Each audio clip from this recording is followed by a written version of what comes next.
नमस्कार। चलिए आज शिव पूजन सहाय जी की एक बहुत ही खूबसूरत कहानी माता का आंचल की दुनिया में चलते हैं। ये कहानी है तो एक बच्चे की, लेकिन एक ऐसा सवाल पूछती है जो हम सबसे जुड़ा है कि जब असल में डर लगता है तो मन सुकून और सुरक्षा के लिए कहाँ भागता है। यही तो इस कहानी का सबसे दिलचस्प सवाल है। एक लड़का है भोलानाथ, जो सुबह से शाम तक अपने पिता के साई की तरह रहता है। उनके साथ ही खाता, खेलता, पूजा करता है।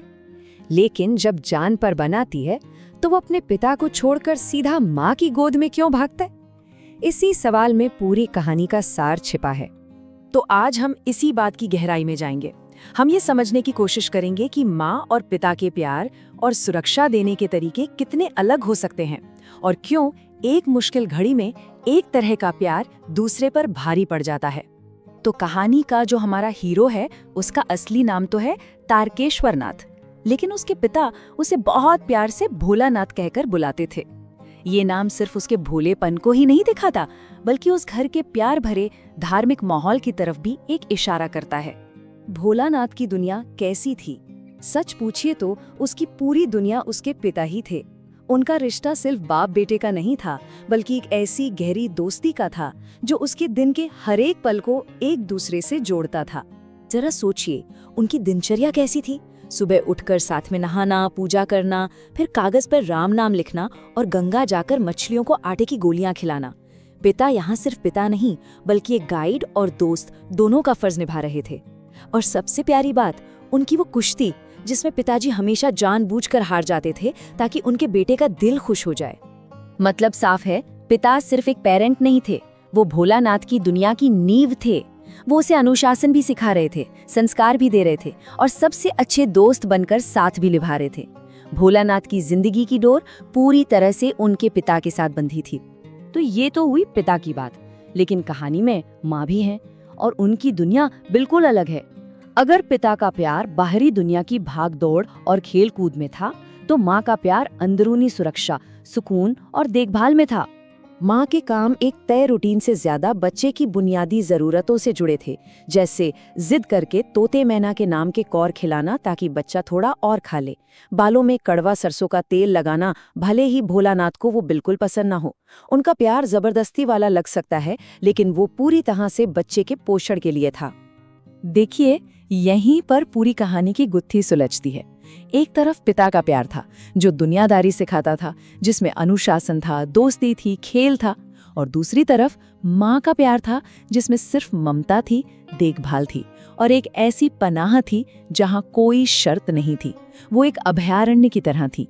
अब तक सब कुछ बहुत अच्छा चल रहा था, खेल और मासूमियत की दुनिया। लेकिन कहानी में अब एक ऐसा मोड़ आता है जहाँ बचपन का ये खेल अचानक खत्म हो जाता है और डर की एक खौफनाक हकीकत सामने आती है। तो होता यूं है कि भोलानाथ और उसके दोस्त हमेशा की तरह खेल रहे होते हैं और उन्हें जमीन में एक बिल दिखाई देता है। अब बच्चों का मन जिज्ञासा तो होगी ही। उन्हें लगा कि ये तो किसी चूहे का बिल है और बस शरारत में उसे बाहर निकालने के लिए उन्होंने उसमें पानी डालना शुरू कर दिया। वो आने वाले खतरे से बिल्कुल अनजान थे। और तभी खेल खत्म हो जाता है। बिल से चूहा नहीं, बल्कि एक सांप निकल आता है। एक पल में ही सारी मासूमियत की जगह डर और दहशत ने ले ली। इसके बाद जो हुआ वो बस अफरा तफरी थी। बच्चे चीखते चिल्लाते भागे। इसी भागदौड़ में भोलानाथ गिर पड़ा, उसे चोटें आईं और वो लहूलुहान हालत में बस रोता चिल्लाता घर की तरफ दौड़ा। और अब हम वापस उसी सवाल पर आते हैं जो हमने शुरू में पूछा था। डर और दर्द की इस हालत में भोलानाथ किसके पास जाएगा? यहीं आकर कहानी का नाम माता का आंचल अपने असली मायने बताता है। ये कहानी का सबसे अहम मोड़ है। उसके पिता बाहर ही बैठे थे। उन्होंने भोलानाथ को इस हालत में देखा, उसे आवाज भी दी, लेकिन भोलानाथ रुका नहीं। वो अपने पिता के पास से गुजर गया और सीधा घर के अंदर भागा। अंदर जाकर वो सीधा अपनी माँ से लिपट गया। वो डर से कांप रहा था। माँ ने एक सवाल नहीं पूछा, बस उसे अपनी गोद में भर लिया और अपनी साड़ी के पल्लू से यानी अपने आंचल से उसके जख्मों को साफ करने लगी और उसे अपने सीने से कस कर लगा लिया। तो ये माता का आंचल आखिर है क्या? क्या ये सिर्फ साड़ी का एक कपड़ा है? नहीं, ये एक एहसास है, ये उस बेपनाह सुरक्षा का प्रतीक है जहां पहुंचकर दुनिया का बड़े से बड़ा डर भी छोटा लगने लगता है। ये वो जगह है जहां दर्द पर मरहम अपने आप लग जाता है और हर डर को सुकून मिलता है। और बस यही इस पूरी कहानी का निचोड़ है। पिता का साथ हमें दुनिया का सामना करना सिखाता है, वो हमें मजबूत बनाते हैं। लेकिन जब दुनिया का डर हम पर हावी हो जाता है, जब चोट लगती है, तब दिल तर्क नहीं ढूंढता, वो बस एक सहज सुकून ढूंढता है। और वो सुकून वो माँ की आंचल में ही मिलता है। ये एक ऐसी पनाहगाह है जो सिर्फ प्यार नहीं देती, बल्कि हर डर को सोख लेती है। सोचने वाली बात है ना कि कैसे प्यार के ये दोनों रूप मिलकर ही हमारी जिंदगी को पूरा करते हैं।